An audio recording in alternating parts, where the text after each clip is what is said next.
Oh, hi, everybody. Well, here we are again. I'm going to interview Dr. Joshua Schiffer from Fred Hutch, and he is one of the top researchers of COVID and very smartest person I know, and which puts him on top of a spectrum, and Ken Jeong on the other side of the spectrum. You heard me, Ken. So he's going to pop on here in a moment, and we're going to talk about the science of COVID, and this is the third episode. So if you want to catch up, watch all the other ones. It's like reading Lord of the Rings. So yeah, he'll pop on in a second, and I'm assuming he has not gotten a haircut like me, and I'm not really sure what to do now because it's growing and it's just going up. So at some point, it's going to have to go over, and I'm going to look like some sort of missionary. Here comes Dr. Joshua Schiffer. I call him the JS. He's about to connect, and there he is, ladies and gentlemen, Dr. Joshua Schiffer. He's in a new room in his home. He's slightly closer to the camera than he was the last time we did this. Good morning, sir. Hi. How are you, Joel? I'm well. How are you? Good. Good. How's the connection? Looks pretty good. Yeah. Looks like it's working. I told you to wear the gray T-shirt so we would match. Right? Yeah. Okay. Thank you for that. That note Yeah. that I sent, I faxed it to you. That's right. Still fax. Well, thank you for once again doing this. And you obviously are doing the Lord's work while trapped in West Seattle. I don't know this. I keep up with the Seattle Times, and I don't know if there's more stories about COVID or about the West Seattle Bridge being possibly the worst bridge ever constructed. Yeah. I mean, it sounds like it was doomed to fail. That's the latest. Right. That there was no way the bridge could have lasted another 10 minutes. Right. So that's for those of you who are not from Seattle or don't know what we're talking about, I mentioned this the last two times, but there's an enormous bridge called the West Seattle Bridge that connects Seattle to, well, West Seattle, because it is south of Seattle. No, it's mostly west, and it's enormous, and everyone, if you need to get to West Seattle, that's what you use, and it is, on top of this virus, it is now shut down. So is your commute taking how much longer does it take, or is there still no traffic? It's still all right. I don't go in most days, but there was a 2-week period where I went to the hospital every day, and it was okay. But you could see, we no longer live in Seattle. We live in Puyallup at best. Yeah. We are nowhere near the city any longer. Have you thought about buying a dinghy of some sort to take? Yeah, we did that. We thought about that. Not a bad idea. It is. Yeah. The follow through probably wouldn't be great. I could see a lot of things going wrong trying to get my kids to school on the dinghy. Oh yeah. With my particular skill set in life. So it's still on the table. A rowboat is, we're thinking about a lot of things right now. Yeah. Great. Yeah. The winter months should be perfect for that sort of travel. Right. Well, let's get into it. So I spoke to you 2 weeks ago, and I guess there's so much information flying at all times.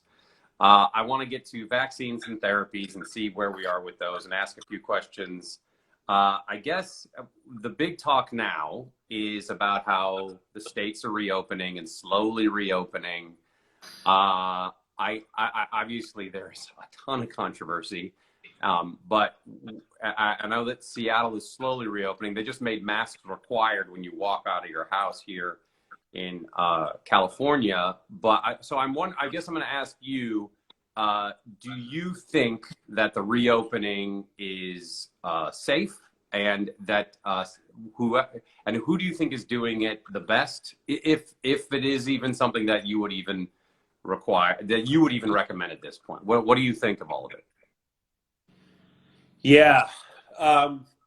as I mentioned during our last discussion, it's really tricky because the shutdown was turning off the switch and this is the dimmer switch. And there are lots of different levers you can pull. There are considerations about different age groups, about kids, about different types of work, about different activities.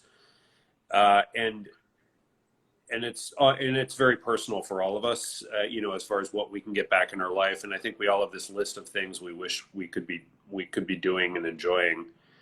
To be honest, I'm very worried. I'm worried a little bit about the reopening, but I'm a little bit more worried about the cultural context in which this is occurring. There appears to be a decent proportion of the population who really wants to open fully. There's mixed messaging coming from the government.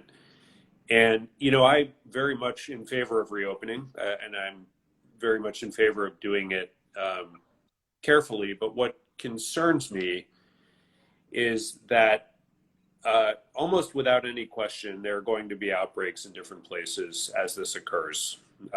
They'll occur at different times and in different ways. But it's very clear from the modeling that if we go too far and we limit social distancing to too great of an extent, that there will be outbreaks again. And what worries me is that if there's doubt about reopening, there will be greater doubt about reclosing, because there will almost assuredly be a point where we need to say, yep, we're all going back home. We're going to bunker down for however long, hopefully not as long. And I'm worried that that's not being messaged at all, really, that there are unrealistic expectations about what to expect for the fall.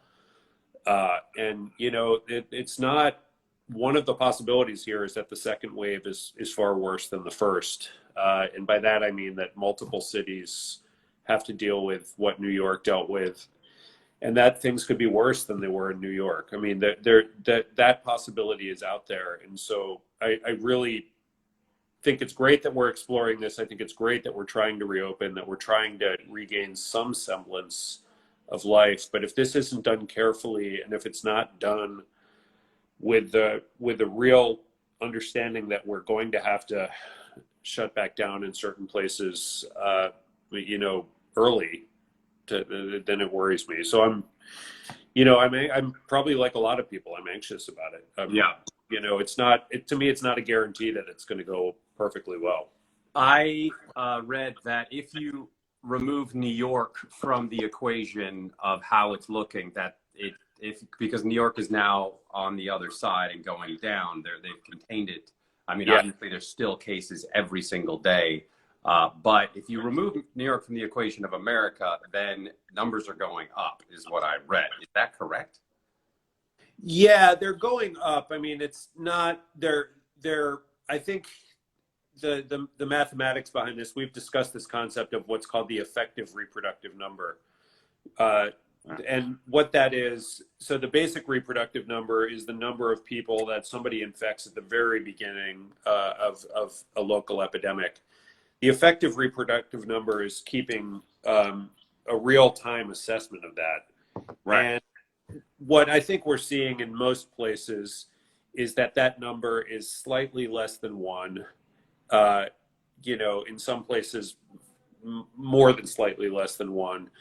But under both of those scenarios, you're going to continue to have new cases. And if you're in the neighborhood of 1, you'll have a pretty high number of new cases, and you won't have enough force going in the other direction to shut things down. So if that number is less than 1 in a local area, eventually it might take a very long time, but eventually you'll go to 0. But if you're in the neighborhood of 1, it sort of levels out.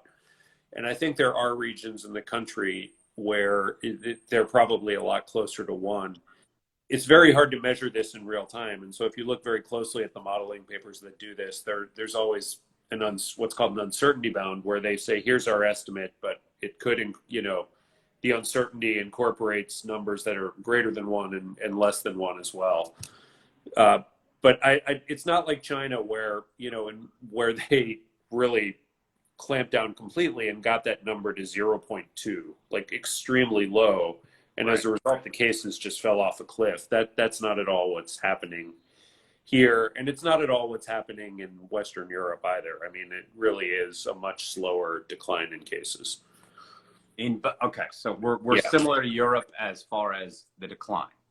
Yeah, I mean, there's huge heterogeneity within Europe as well, but the general principle that the decline is pretty slow is, I think, what they're seeing there as well. Do we have any more? My friend Kate emailed me about, like, with schools opening, like, we still don't know.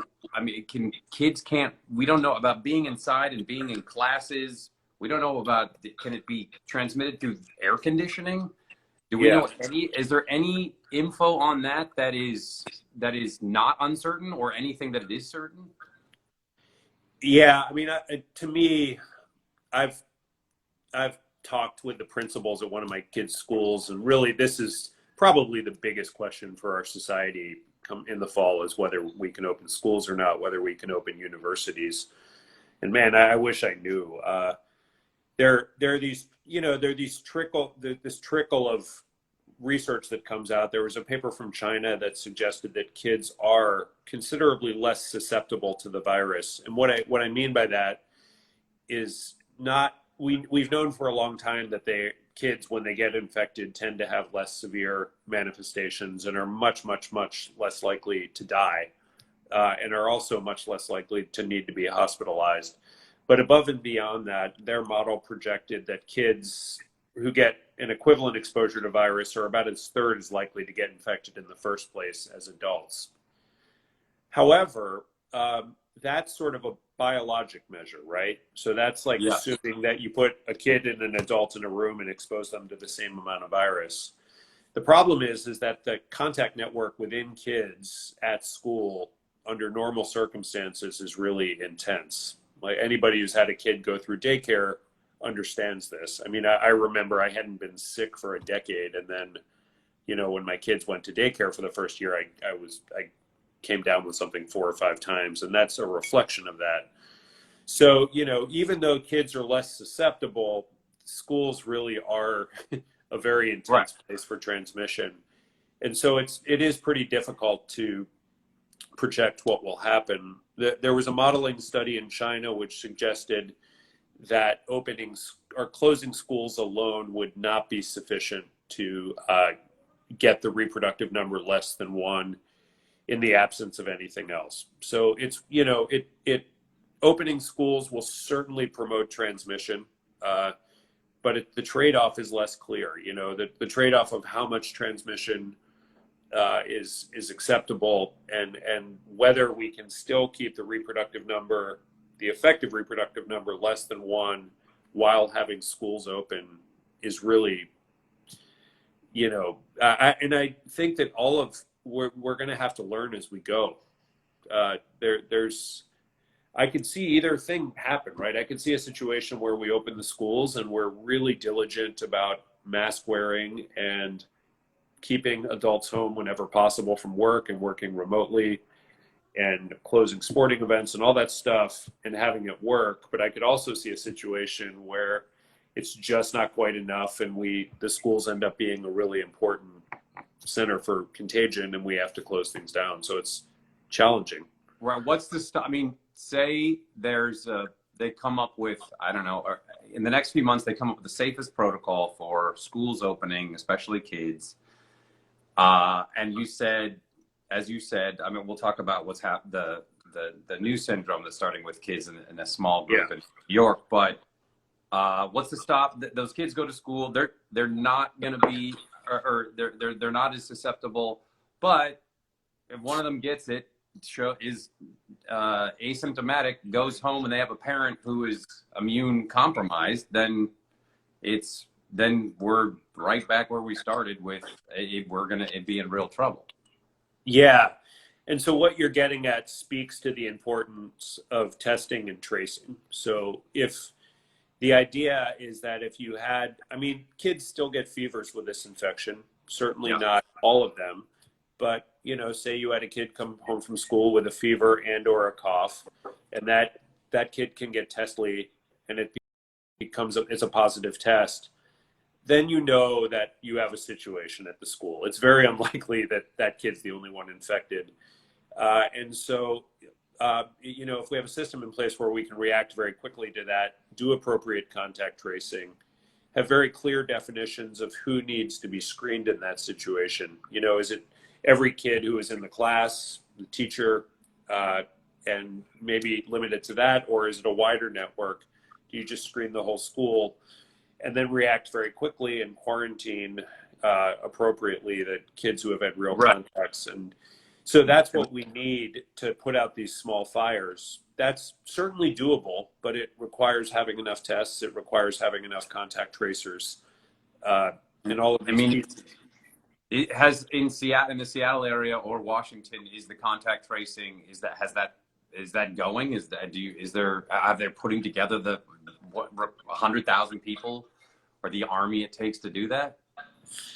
Yeah, so I don't know. I don't know if it's sufficient. There's certainly a lot of energy to do so within the Department of Public Health, and also on the technology side, as far as having apps to you know, signify where infected people have traveled. But I'm not sure whether we have enough to be in place by September 1st or not. That remains to be seen. Yeah, I might sound pessimistic, but it seems when you say like we need to have all the testing going and all the contact tracing, it seems. I mean, do you think we have enough tests at this point? Is anybody testable in Washington? Because at least Mayor Garcetti here says if you need a test, you can get one, pretty much. But is that the case in Washington? Yeah, I think at the moment the majority of people who can get a test, who want a test, can get one. It's very hard to keep up. I mean, today they opened a drive-through testing unit downtown next to T-Mobile Park, I think. I was going to hope you were going to say Dick's Burgers, but right, that would be perfect. Yeah, that would kill two birds with one stone. So there's a drive. That's pretty amazing that there's a drive there. Yes, but on the other hand, you know, there was this news that this scan network, which is this home testing setup, has been temporarily shut down for reasons that I don't understand, but it has to do with the federal government had some problem or complaint with it, and so they're keeping in mind that this was the same group of people who identified early transmission in Seattle, and in my opinion saved hundreds of lives by keeping this in mind. So I don't know the extent of that, but that was a bit of a distressing piece of news. So it's when you try to project what will happen nationally, it's really hard, and there's this sense that states are competing for testing because there's not an overriding federal program or mandate to do this. It's really beyond disappointing that there's not that this isn't being handled in a unified way at the national level. Yeah, no, I couldn't agree more. It seems because it obviously staying at home, and if you can, is the most right now obviously is the most important thing. But I mean, I get the reopening of the economy because we need an economy, but it just doesn't seem like the mechanisms are in place, as you've said, to be 100% safe. Because if you're, or even close to 100%, because if you're immune compromised, you are, I mean, you really have, I mean, if you have cancer or you have something like that, it seems almost impossible to stay safe. Right. Yeah. And, you know, and I also think there's a socioeconomic component to this, that testing will be more widely available for people who can afford it, who have access to healthcare, and a lot of the underlying problems in our healthcare systems and the sort of discrepancies of care will continue to be magnified going forward. So yeah, okay. So, all right, seems like we're a long way away from that. So let's talk briefly Oh, well, I did have a trainer asked, this trainer friend of mine asked if, well, obviously staying in physical shape is a good thing to do for anybody, anywhere, anytime. But she asked if you get to a certain level of sweating, could that possibly stay away, keep, a virus away, or help keep it away? And I mean, my guess is no, but I was going to ask, maybe it is. I don't think so. In the deep recesses of infectious diseases, there was a period of time where induced fever with malaria was used as a cure for syphilis before the advent of antibiotics. So this was, I think, in the 1910s. So actually, comparable time frame to the 1918 pandemic. So fever has some antimicrobial properties. I've never seen evidence that it helps much with viruses, and it's certainly, you probably don't even get a fever when you work out, and it's certainly not enough to consider even slightly. Yep. And, unfortunately, the New York Times has had these really nice diagrams where they show public spaces and their relative risk based on the proximity of contact that a person would have, and also based on the duration of that contact. And so, for example, like public parks are considered actually quite safe unless you're acting like an idiot. But, gyms are really tough. I mean, we have a couple of gyms in West Seattle that, when Pilates studios, we're very loyal to them, and we're trying to support them online, but it's really, that ideally they would be some of the last businesses to open because they're extremely high risk, unfortunately. Has there been more data about how actual, like, if you and I are I don't know, 3 feet away from each other, and we both have masks on, but we're both indoors, and one of us is infected and doesn't know it, but we're not touching each other, and nothing's being emitted. I read that it's still, like, it's very possible those soft droplets can get you. Yeah. Or would you say it's not? I don't have a good answer. The one thing that's becoming evident is that the virus does have what are super spreader sort of properties. I mean, there have been enough of these stories. The Biogen conference, the craziest was this church in Korea where one person infected hundreds of other people. The chorus practice north of here, north of Seattle, where, unfortunately a couple of people died, and I can't remember exactly, but 20 people were infected by one person. But on the other hand, I've heard these anecdotes in the hospital where there were exposures where you were just like, oh my God, how, everybody in the room must have been infected sort of early on, before we had, before we knew what we were dealing with. And then none of those people get infected.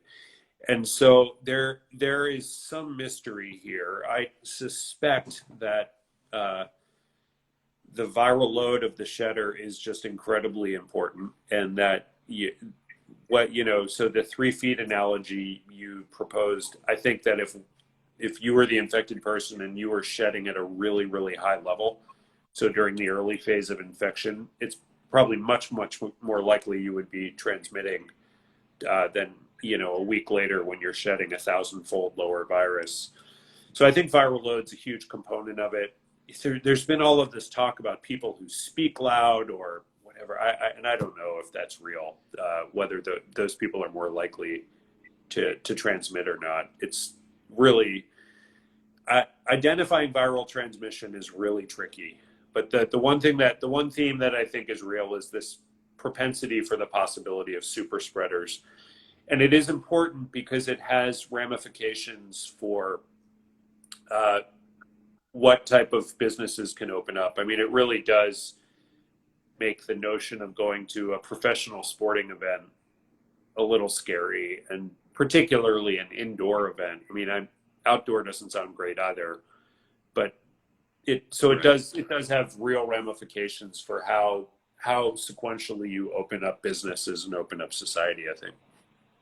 So, like, I mean, so you personally, obviously, you wear a mask when you go out, I would assume, but like when you get groceries, you're washing all those down, and are you taking those steps, or do you leave them out, or do you kind of you go, well, it's paper bags, so there's less of a chance, or what do you do personally?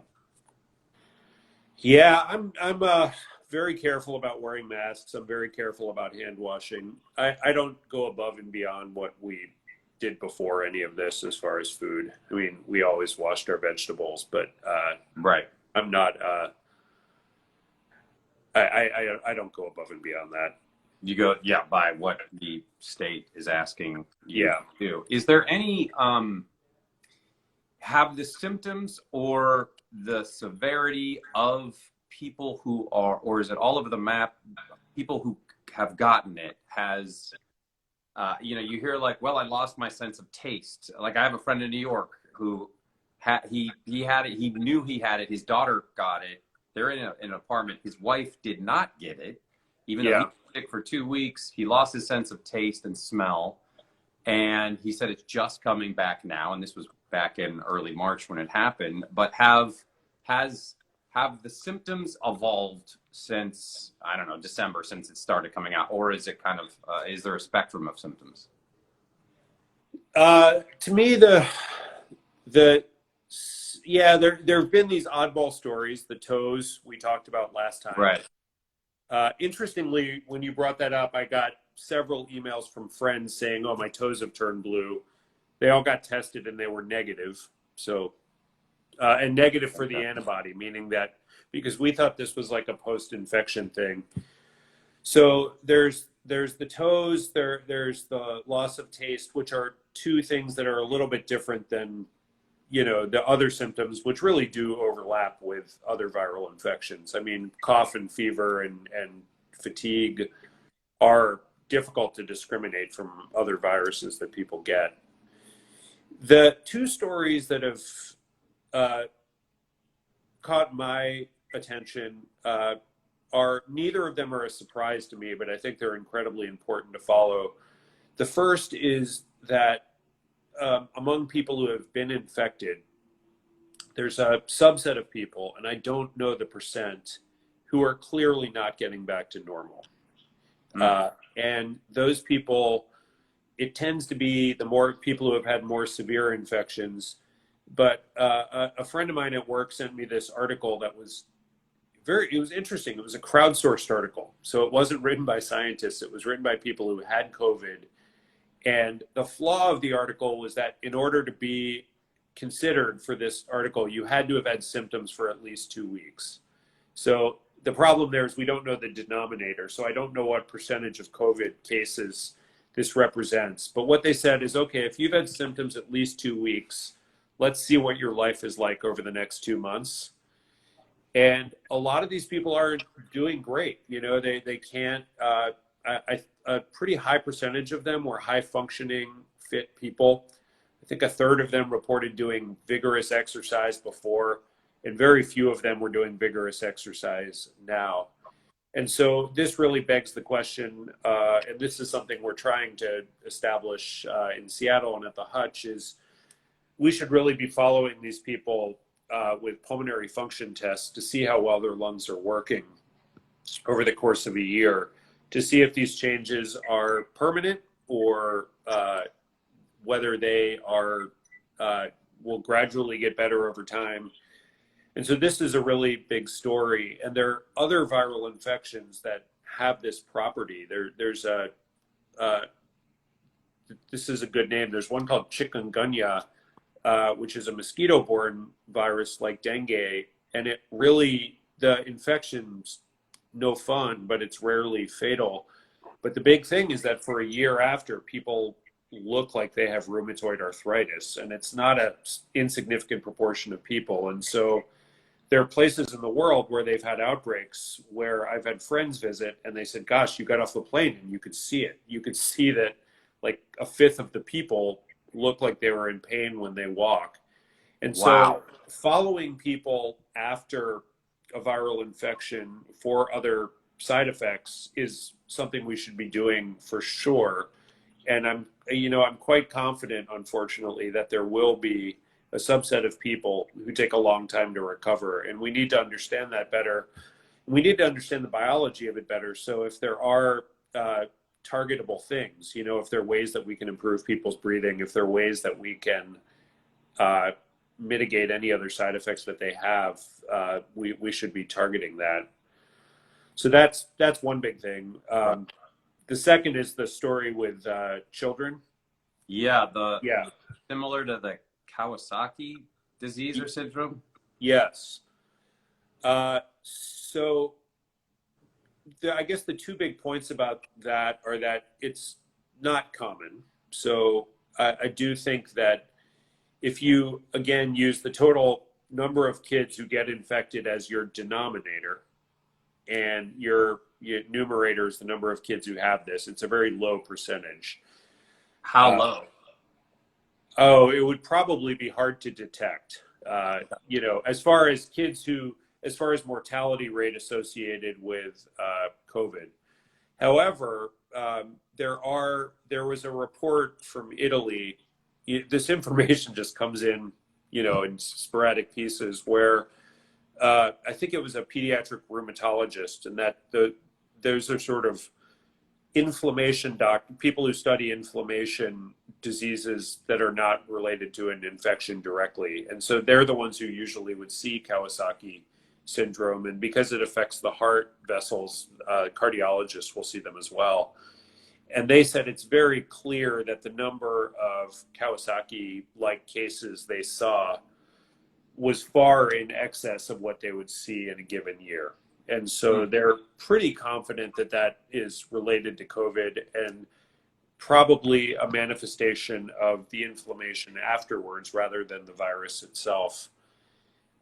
There's been a little bit of it, from what I've read, the syndrome does not completely overlap with Kawasaki. So there are other features that look more like other inflammatory disorders that we run into in the hospital and that we treat.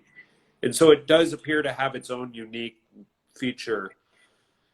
Is it deadlier than Kawasaki? I'm not sure we have that information yet. It's Kawasaki syndrome has a pretty wide spectrum of severity. Some kids just get followed and they do fine, and some kids have much more severe manifestations with essentially heart attacks. So I think that remains to be seen. But the key message is that it's not common, but it is enough to raise alarms, and it's yet another reason that we should be trying to prevent the spread of infection. Right. Oh. And this, whatever it's called, for what are they calling it? I don't even know that. Oh, I saw something post-COVID inflammatory syndrome, but I don't think it has. And it's happening. It's happening everywhere. That COVID is. It's happening, but it's not common.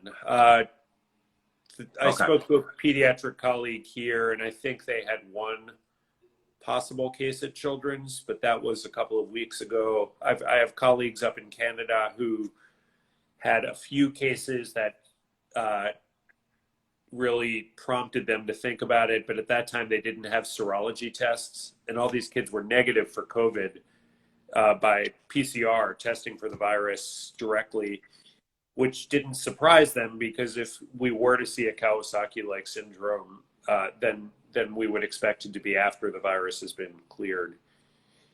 And in the grand scheme of things, it's not terribly surprising, because for a long time we've thought that diseases like Kawasaki syndrome are a mix of the person's genetics, and often a viral infection might be the trigger or the spark that sets off the storm. And so a lot of these, and I can't say for sure with this one, but some of these diseases are in part genetic diseases. So there's some predisposition where if you have a certain genetic profile and then you mix in the virus, that's the ticket to getting this, unfortunately. Oh boy. And it, oh, go ahead. oh no, it's sort of a weird genetic thing because it's might not be evident until you get the virus. So the virus brings it out. The virus brings it out. And there are a couple of stories within infectious diseases where this relationship is extremely clean and well defined. One of them is for herpes simplex virus, and another is for Epstein-Barr virus, the virus that causes mono, where you have really healthy children who get infected with the virus and have far more severe manifestations of the infection that go well beyond what you would see based on the infection alone. And some of that has to do with an immune response that's way out of proportion to what's happening, and some of it has to do with an inability to control the virus. But so there could be a story like that with COVID and this Kawasaki-like syndrome, but I don't think we know yet. Ugh. And I just spoke to I mean, you, as everyone keeps talking about, the summer's going to get a little bit better, even though it's still going to be a bunch of cases. And then it's going to come roaring back, as these things do. Yeah. My friend King pointed out that plagues historically last about 3 years. So thank you, Kate. But so we also have to remember that the regular old horrible flu is right around the corner.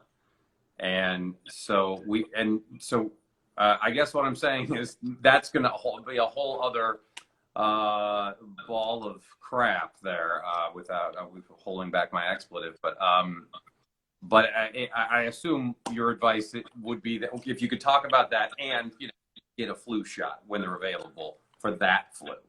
Yeah, I mean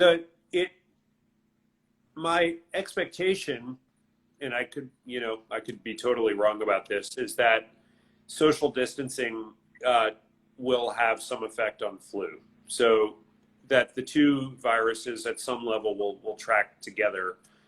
They're very different in some ways, and influenza appears to be much more sensitive to seasonality than coronavirus.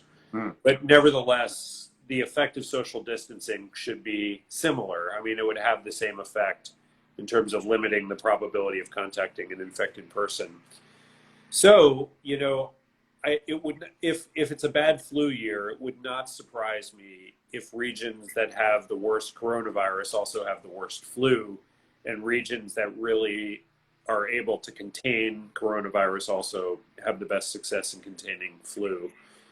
Biology always surprises us, and so I could be completely wrong about that, but that makes some intuitive sense to me that would be the case.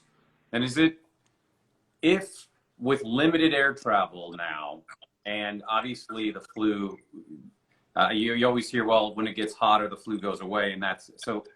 Could you make the argument that if you lived in Phoenix, which is hotter than Montana or Illinois, with limited air travel, if people are moving around less, is there a scenario that the coronavirus and flu would not be as severe there as long as there's limited air travel and people are sheltering in place? Yeah. So what you're getting at is the concept of seeding a local place versus spread within the local place.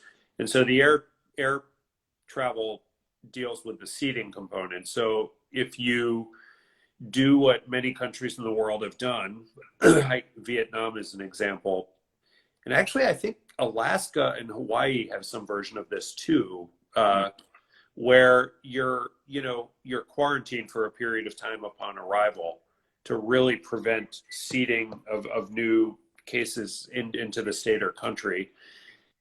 In that case, I mean, so that's sort of to prevent the fire, but you also, of course, need a mechanism in place to fight whatever fire you have that's ongoing. So preventing the air travel, to me, is potentially an important lever to pull if you are sort of sitting pretty.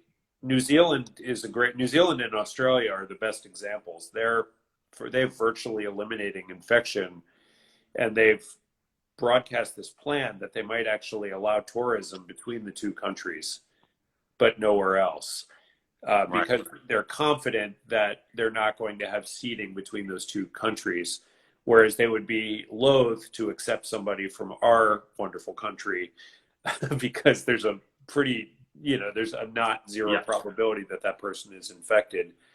So you could effectively keep infection out if you were, if you were so inclined. I don't know how we are one country. So there's a lot of other factors that go in. Yeah. And I just thought because once the climate gets warmer, it's going to go down, but as I said, it's going to come roaring back. So get a flu shot. You would recommend that, doctor? Yes, sir. Flu shot. Definitely. So let's talk. Yeah. Let's talk about some therapies and vaccines with the great race that is taking place right now. I read there's something. I know we've touched on a few of them, and I'll bring some of them up. But there's 100 different possible. I read that that's how many are being researched right now. And I know that with hydrochloroquine or clon, you were like, there's too many studies happening, but I don't think it's a parallel. But which vaccines research right now are you most intrigued by and most hopeful for, or which ones do you think is a possibility right now? I'm not a vaccine. There are two ways to look at it. I'm not a vaccine expert, and you could just look at this and say there are 100 products that scientifically you could rank them as far as which one is the most effective, right? Mm-hmm. I mean, that theoretical answer exists that one of these vaccines is the best. In other words, if you gave it to 1,000 people, it would protect the greatest proportion of people. And then the other thing is it would also be the least toxic and least harmful. So that knowledge exists somewhere in the sky, but it doesn't necessarily reflect the reality on the ground, which is that the best vaccine might not be the one that wins the race. And I think that the key is to get a really good vaccine to market as quickly as possible. So with that in mind, the vaccine that really appears to be in the lead is the one from Oxford. And the reason they're in the lead is that they have clinical data from humans using a very similar product for MERS, which is this cousin of SARS-CoV-2. Yeah.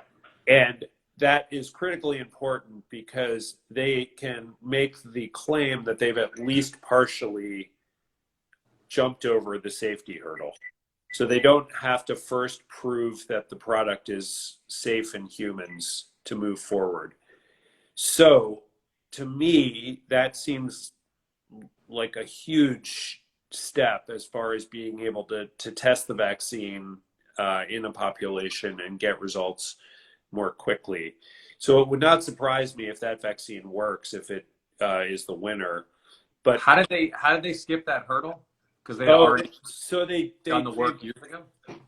They've done vaccine studies already so what that vaccine is it uses one of the common cold viruses that is inactivated called adenovirus to present a bit of the to essentially replicate in a cell in a very limited way so that it presents some of the viral protein. And this vaccine has been given to people with a slight difference that the vaccine protein that was expressed was from a different virus called MERS. Mm-hmm. But they can at least make the argument that if the vaccine were to be harmful, it's more likely that it's the adenovirus component of the vaccine rather than the protein being expressed that would be harmful. So they can more rapidly make the jump to testing this in humans rather than having to go through the typical process, which would be to give the vaccine to animals and then to give the vaccine to a small number of humans to make sure they don't have side effects, they can essentially move forward to what are called efficacy studies, where you're testing to see if the vaccine works. Now, some people might say this vaccine is different from the MERS vaccine, and so you really haven't proven safety. And I think that would be a pretty valid argument in the absence of a rapidly spreading pandemic. But to me, the perfect can be the enemy of the good here. I think we do have to cut some corners that we wouldn't ordinarily cut with vaccine research. But it will be so critical to study these for safety, because it's not out of the question that, every vaccine, every medicine has to be tested for safety. And there have been vaccines in the past that were studied and turned out to have rare, it's never very common, but even, 1 in 1,000 is enough to really concern you. Yeah. So then we talked about it last time, but I want to bring up again, just because that Pfizer vaccine with a German company, they're already testing humans. Yeah. And so they all seem to go, and this Moderna one too, which I don't even understand how they're doing it, but they also say it's going to be soon. They all kind of are saying September. I don't know if you've looked at the Pfizer one, but now that it's at phase 2, does that seem like they're possible at all? Yeah, I think that what they're saying is that the studies will be completed by September, and that so they'll have initial results that can be leveraged into planning what comes next. What I don't yet have a feel for, and what's really fascinating, is where we set the bar at going ahead and manufacturing vaccines and giving them to thousands of people. Yeah. It is true that because we're dealing with an infection that has a reasonably high case fatality rate, particularly in the elderly, it might be acceptable to give a vaccine that has a side effect profile that would not be acceptable for other things. That remains to be seen. But I'm not yet sure if guidelines have been established for exactly when we can move something to market. What's very interesting is that the manufacturing facilities are being built, and some of these vaccines are already being mass produced prior to being FDA approved, which is historic in its own way. Yeah, I mean, somebody's going to win that roulette game, but I mean, I guess obviously with this situation, with this many scientists and researchers working on it,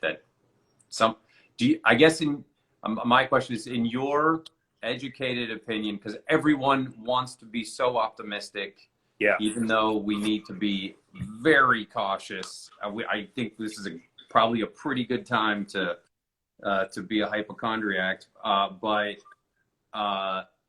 what is, and I'm just asking you to guess, do you think by September someone's like, we're going to say, we got it, it works, and you're going to get it by January or whatever? Do you,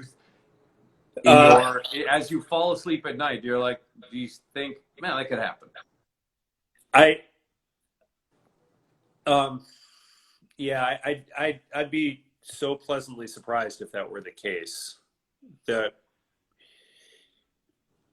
In the best case scenario, we could be vaccinating a subset of at-risk people early next year, but there's no way we'll be able to implement widely enough that quickly to meaningfully impact the spread of the epidemic. And again, I worry enormously about health disparities,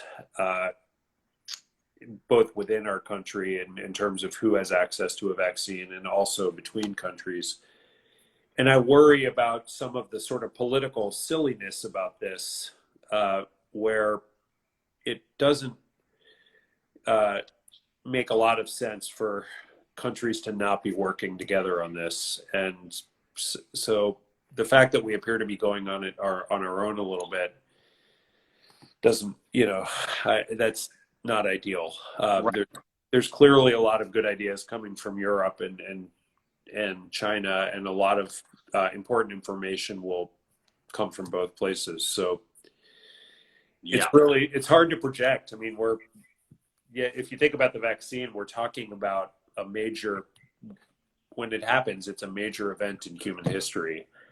And I don't like making predictions about things of that magnitude. No, I just thought, I think obviously that with the states kind of opening up, people have this confidence that are like, oh, okay, well, now we've moved on from being in place and we can kind of move around better. And my thought is like, now is the time to be more cautious and more, it's like getting ready to cross an ocean and just be very careful, just because there is no certainty about any of it.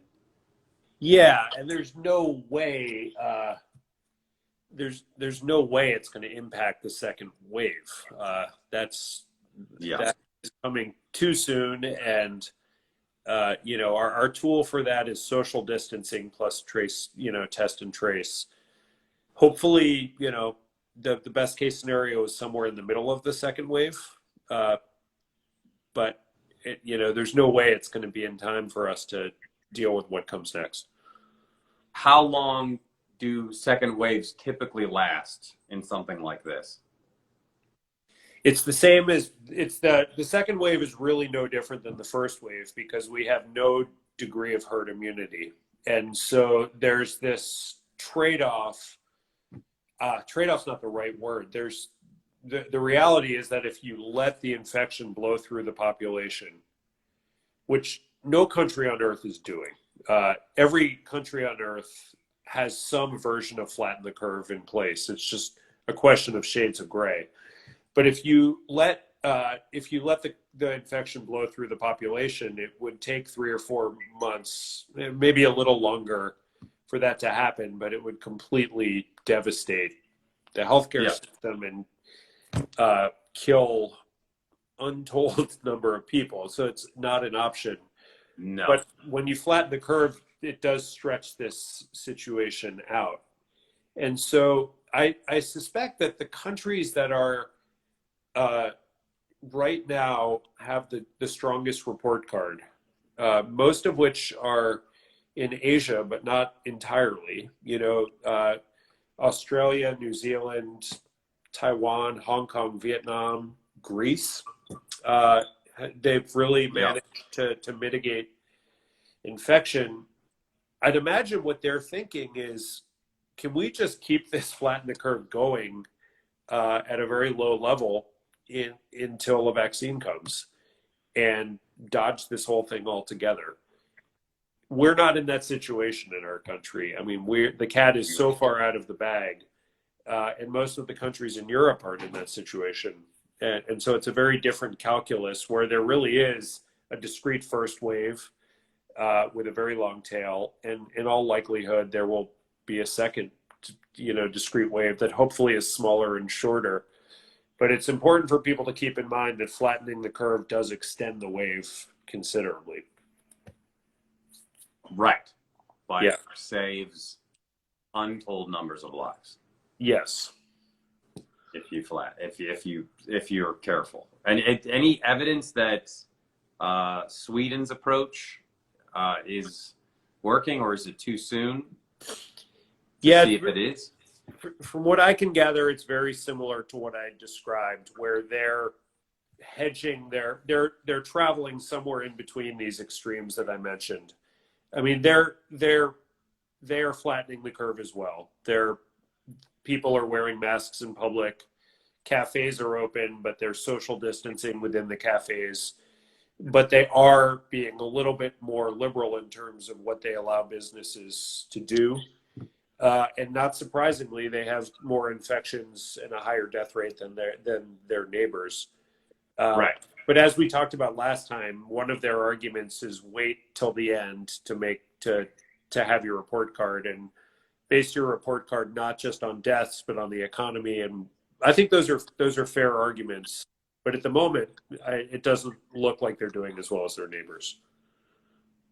All right. What about therapies right now? I mean, we talk about the big ones, the remdesivir, the hydrochloroquine, or I can't ever say it. Kaletra. Yeah. The Kaletra seems to have fallen off a bit, but those clearly are being used and are working and seem to be available. So the big stories that I have seen since we last spoke are, one, the remdesivir now. The tricky thing is making it available for emergency use based on that data, and so there's a bit of a scramble for the company to get drug delivered to places that need it in the right proportion. And that sounds to me, I'm not involved with that, but I've just anecdotally heard it's complicated because it's not just avoiding under delivering to places, it's avoiding over delivering to places. Right. And the virus moves really quickly. So as we've discussed before, if you're basing your information on what happened a month ago, you might be missing the ball. And so with remdesivir, I'm still waiting for the results of that study to be published, and so we can look at it in more detail. But the major story in the U.S. seems to be drug distribution and doing that appropriately. We're still way behind. I don't know. I mean, I think that from what I've heard internally, it's a day-to-day. When I was seeing patients a couple of weeks ago, and we had a couple of COVID patients. None of them needed it. They were all doing well, but there was available drug had we needed it. I think it's a very dynamic situation as far as the availability of that drug. We continue to push for outpatient studies, and I'm really hopeful we can test remdesivir in people who are not yet in the hospital, as well as what's been done, but that remains to be seen. The one study of note that came out was a clinical trial from China that was had its problems. It was not a blinded study, but it was at least controlled, where one group got 3 drugs. One of the drugs was Kaletra. One of the drugs was ribavirin, which is this drug that we've been using for lots of different viral infections without greatly satisfying results for a long time. It used to be used for hepatitis C with results, but not zero. And we use it as a Hail Mary sometimes for other respiratory viruses.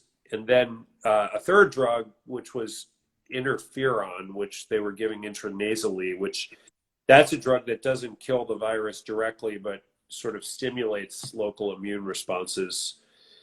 And in that study, they showed a decreased duration of shedding and also a decrease in the duration of symptoms. The latter endpoint is really tough to interpret because people are incredibly suggestible. So people who are getting a drug the placebo effect is so strong. It almost boggles the imagination how strong it is. And so it's the fact that people knew they were getting an intervention really confounds that outcome. But the shedding is interesting, but it's a really confusing result because we don't know if it was one of the 3 drugs that was doing something, if the drugs were synergistic in a way, meaning that one of the drugs, Kaletra is a really interesting drug. It has this property in HIV. It's incredibly potent against HIV, but it's essentially an on-off switch. So if you are at below a certain level, it's doing nothing. But if you even go slightly above where you need to be, it's 100% effective. It's like an on-off switch.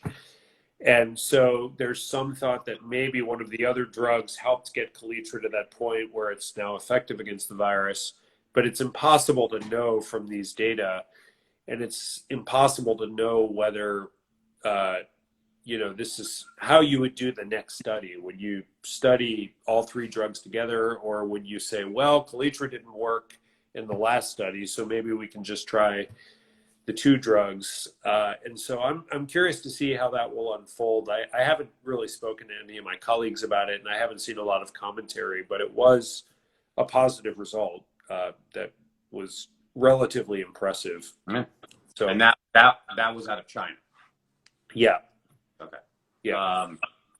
Well, let's see. I've kept you for an hour, and I know you're a busy man. Is there anything else that I might have that you I hate to sound so bad journalism, but is there anything else that has come up in the last 2 weeks that you went, oh, that's new and that's different and that's interesting?